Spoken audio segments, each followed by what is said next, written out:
Hi there, this is David and welcome to New RPG News. We have a lot of stuff to talk about today, from a limited run scam to the level 5 CEO wanting to create hentai games of all things, to Dragon Quest XII news. It is proceeding according to plan.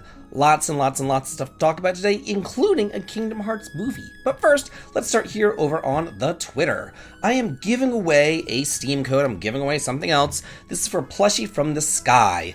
This is a like a Souls-like-y game where you have a plushie and you can beat up your foes with it or whatever. So yeah, I just thought it was kind of cute.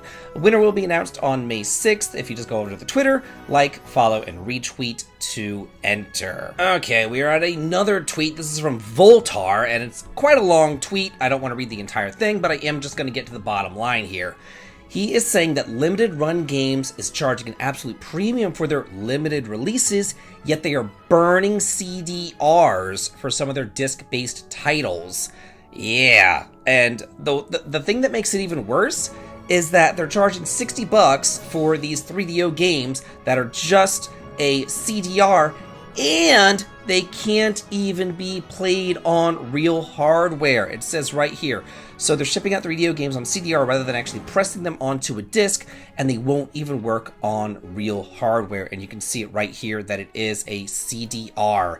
I remember people burning CDs in like the late 90s, early 2000s. My brother started doing that stuff. I could never figure out how to do it because I am like the most computer illiterate person known to man. But yeah, that's like cheap as anything.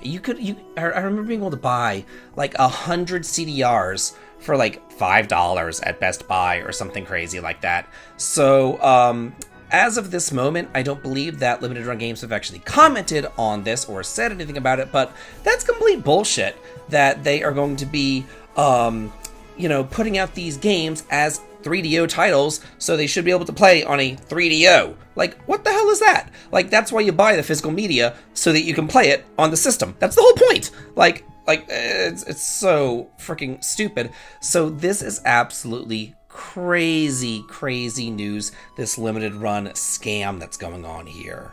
And our final little tweet of the day. Stellar Blade has been so successful that Korea is wanting to foster the console game industry over the next 5 years. They have a couple of goals: to expand the country's share in the global console game market by 2028, reduce heavy dependence on online and mobile game platforms. That's good. So they want console gaming. Yeah, that's really good. It says that Korea has the 4th biggest game industry in the world, and their share of the worldwide console market is only 1.5%. So they really do want to raise that up. It says that the government is going to help local companies cooperate with major global console game companies like Microsoft, Sony, and Nintendo in order to develop more blockbuster titles. So that's really, really good news because they are creating a lot of RPGs, games that I like. So this is really great news to me. Dragon Quest XII development will proceed, Square Enix says after the death of character designer Akira Toriyama. It says right here that they announced on the 8th that it will be producing the sequel, Dragon Quest XII: The Chosen Fate, in response to the death of Akira Toriyama, who designed the series' characters. They said that their policy with proceeding with development with the aim of still releasing it. But they also said that they would refrain from providing detailed answers regarding his involvement in the development of Dragon Quest XII and the impact of his death on development as well. Now, also it says here regarding Dragon Quest XII, when Sugiyama, the composer who composed the music for the series, passed away in September of 2021, it said that the composition for Dragon Quest XII was his last work. So we know that this game has been in development for quite a long time now, so we still have their involvement in it, even though they are both unfortunately gone. It says here, on the same day the company posted on its official website that Dragon Quest Paradise, the characters created by Akira Toriyama, have stirred the imagination of game creators and players, and have created a vast world of adventure in their heart. They issued a condolence comment. The characters and worldview created by Akira Toriyama Sensei will continue to live on in the future Dragon Quest games. So that's good news. Dragon Quest is not going anywhere. Don't worry about this. This is still going on strong. Bloodstained Ritual of the Night version 1.5 update launches on May 9th For the PS4, Xbox, and PC, May 16th for the Switch. This is the final update for the game, adding a Chaos mode as well as a Versus mode. It says the update will contain these new game modes as well as one free cosmetic pack. 3 premium downloadable content cosmetic packs from Miriam will also launch alongside the update. This is a free update. This is not DLC. Only the cosmetic packs for Miriam will be DLC. So the Chaos mode is a local or online co-op mode that you can play solo, with a friend, or be matched with other players on the same system, where you fight through a series of randomized rooms to defeat demons and bosses. The Versus mode, it says, is a player versus player mode created just for the game. At the beginning of the match, players will enter a room exclusive for the match battle, and wave after wave of demons will begin to attack both players. When you defeat the demons, you'll gain souls, and these souls can be spent at a central statue shop to upgrade your weapons, armors, or items, and you'll be able to purchase attacks that will negatively affect your opponent. Fill the room with fog, reverse their controls, and more, and the winner is the player that survives the longest. That actually sounds like a whole lot of fun if you're into these Castlevania games. I just saw this and thought that it would be a fun thing to bring up. Speaking of fun things to bring up, I'm going to butcher all of this, I'm very sorry, it's very Japanese. Genso Manege is coming west for the Switch and the PC. This is a Mages-developed Atum visual novel published by P-Cube. We do not have a release date for it, but it says that it's set in a reimagining of France, a beautifully crafted Atum visual novel following Emma, orphaned at a young age, as she fights to uncover her forgotten memories. A witch who lost her powers when young and now living a quiet life, Emma is led by the memento her father left her, and she finds herself swept away with the arrival of a traveling amusement park in town. Filled with magic and dreams but holding a dark secret, Emma feels an immediate connection to the wonderless La Forêt du Rêve. She discovers that, hidden underneath the lustrous fairy-like charm of the park, its employees are trapped, bound to the amusement park, and only the magic within Emma can free them. But it's been years since Emma has been able to access her magic, and she must dig deep within herself, navigating painful repressed memories in order to recover it. And I just think that this is super different and cute, because normally you play as a guy and you romance all these girls and everything, but here it seems to be opposite. You play as a girl and you romance all these guys, and I really do like the art style. It looks really, I don't know, just soft and light and cute and purple and pink and cute. I just think it's cute. The Land Beneath Us is launching on May 13th. We have a new trailer for it. This is a turn-based roguelite dungeon crawler. It's going to come out for the PS5, Xbox, Switch, and PC on Steam. It says that you will use powerful skills and stylish weaponry to battle your way through the underworld known as Anwin. Enjoy challenging dynamic encounters and discover the mysteries of this mythological world. And I might as well say it now, I am still, a month in, still fighting bronchitis. So that's why this news show is late. My throat was just dead yesterday, so I feel a little bit better today. So I figured I would go ahead and put up this news show now. You can probably hear it in my voice anyway, so that's why. Open world RPG Dread Delusion for the PC is launching on May 14th. It is currently in early access. It's been in early access since June 15th, 2022, and has now been updated with all sorts of new content and improvements. And it says that with its full release, the game adds a new realm called the Underlands, new towns, dungeons, new quests, new endgame content, cursed enemies, and countless pages of dialogue, lore, and more. It's an open world RPG brimming with strange places and dark perils. Carve your own path through the flying continents of a shattered land. Discover curious towns, unearth occult secrets, master powerful magic, and change the world through your choices. So that seems kind of nice. It kind of reminds me of a dark take on Skies of Arcadia or Nostalgia or something like that. So that's pretty neat. Shiren The Wanderer, the mystery dungeon of Serpent Coil Island, has its first major content update now available. So this is kind of nice. It is free. It is not DLC. This is absolutely free. There are new Sacred Tree dungeons. It says the Sacred Tree, located in the started town of Shukuba Beach, holds difficult dungeons with special rules. Select from different modes for a more challenging adventure. So there's different modes like the normal trial, the time trial, a turn trial, a countdown trial, and a challenge trial. Also, you can play using Kokatsu Shiren? I don't know. It's a form that the main game that can now be selected as a playable character for the Sacred Tree trials. Previously, they could only be used in the Cavern of Shiryu dungeon, but now they'll also be available in other dungeons. So that's neat. And then there's a dojo challenge mode that's been added to the monster dojo. You can enjoy mini stages where you learn the characteristics of each monster. Then an expanded storehouse as well, where you can deposit more items. It's going to be expanding from 180 items up to 960 items. At that point, they might as well just make it infinite storage. I don't know why there's still a limit on it, but whatever. Dude, this looks dope. Sci-fi 2.5D adventure RPG Beyond Galaxyland has been announced for the PS5, Xbox, PS4, Xbox One, Switch, and PC. It's an epic quest to save Earth set among the stars. A release date was not yet announced, but an RPG set among the stars like Rogue Galaxy or Star Ocean or something like that, Phantasy Star, I'm getting all the vibes right here. It's inspired by classic sci-fi movies though. It says it's an intergalactic adventure RPG. You step into the sneakers of high schooler Doug as he's whisked away to Galaxyland, a zoo-like solar system of planets on an epic quest to save Earth itself. An all-new take on the beloved RPG adventures of old, prepare for a journey like no other, skyrocketing through teeming jungles, neon-lit cities, and cybernetic casinos, with each new planet brimming with intriguing characters, fiendish adversaries, and many other surprises.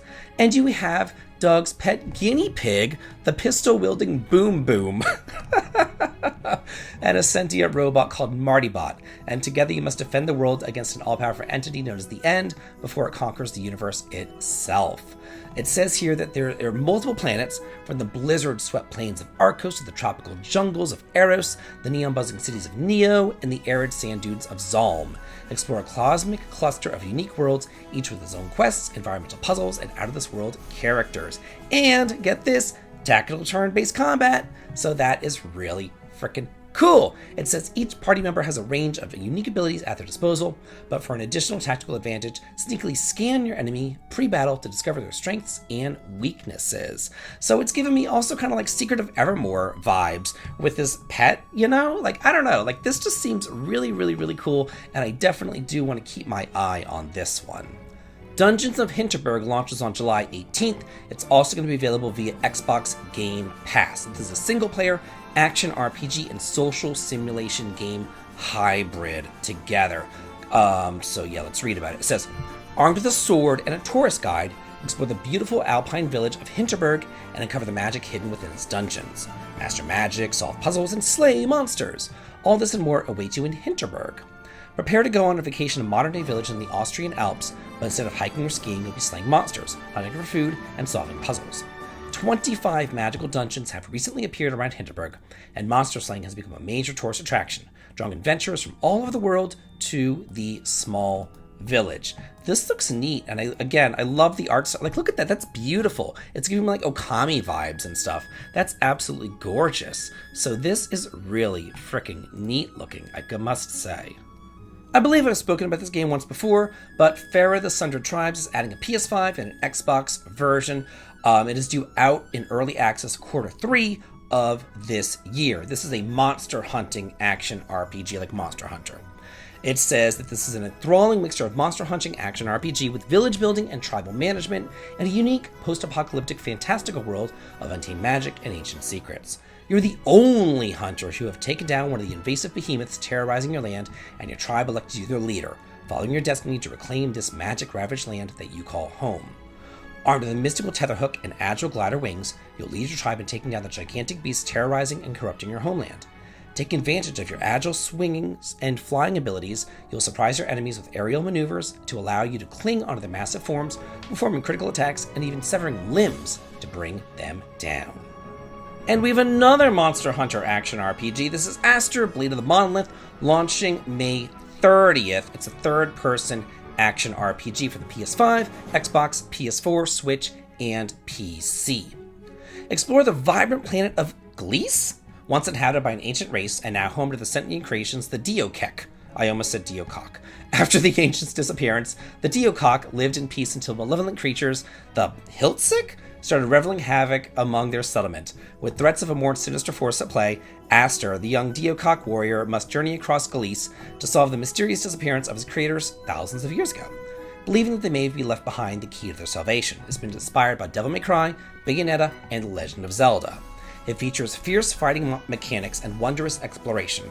learn new attacks, abilities, and combos, and use a runic power to summon powerful constructs in combat, and collect legendary weapons as you crush hordes of enemies. I did notice this though. It says, engage in intense battles against 16 different enemies? 16? Like that's it? I don't know. Like to me, if I only had 16 enemies in my game, I wouldn't like feature that. Like that wouldn't be a selling point. I'd be like, oh my god, I only have 16 enemies. I need to hide that. You know what I mean? So yeah, I don't know, but it looks decent. An unreliable narrative-driven adventure game, Centum, has been announced for the Xbox Series as well as PC. It is due out this summer.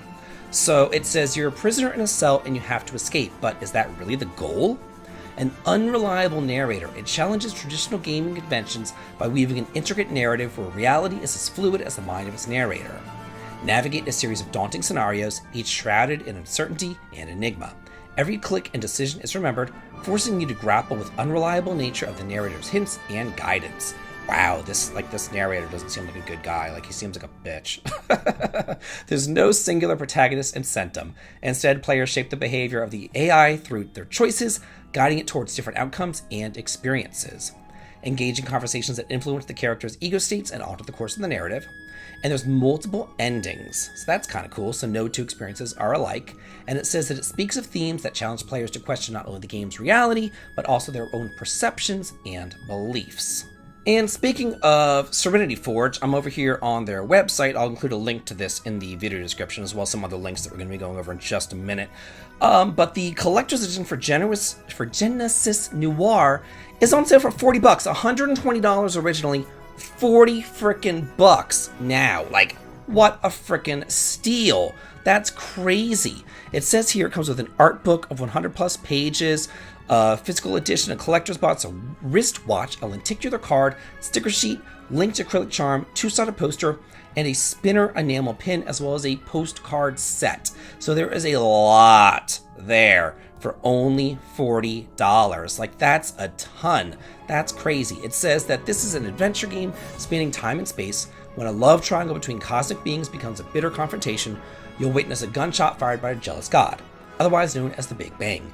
Jump into the expanding universe and search for a way to destroy creation and save your love. If that sounds good to you, like, now is definitely the time to jump into this. Like, give me a break. $40 and you get all this stuff?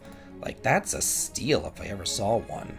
And while we're here talking about various collector's editions and whatnot, I am over on Amazon, and there is a deluxe edition for Reynatis for the PS5, PS4, and Nintendo Switch, all $60, and it's all right here. I'll include links to this as well. It comes with the game, a digital soundtrack, and a mini art book right there for it. So that is what you get for Reynatis. We've talked about this game extensively right now on New RPG News. So this one isn't out yet, but it is coming out, and I figured I'd bring this up, that if you want to order it now, you can on Amazon. Also, same dealio for Ys 10 Nordics. That is here for the Switch, PS4, and PS5, $60. And it says you get the game, a digital soundtrack, and a miniature art book. So the same sort of thing that you get with Reynatis is also here available for Ys 10, which is coming out this fall. I believe that Reynatis is also coming out this fall. And one more. I brought this game up in New RPG News, but also in like upcoming games that I really want. And this is Sky Ocean Wings for Hire, and it's a spiritual successor to Skies of Arcadia. It looks really neat, like airship battles, wandering around and stuff in town, all that looks pretty cool. You can buy it physically now for $40 here on Amazon. Unicorn Overlord developers discuss cut content and regrets that they have with the title. This was an interview with The Gaymer, and Vanillaware developers discussed some various cut content, and they said, in regards to cut content, additional support and range units, such as troubadours, dancers, and musketeers, did not make the game's final cut.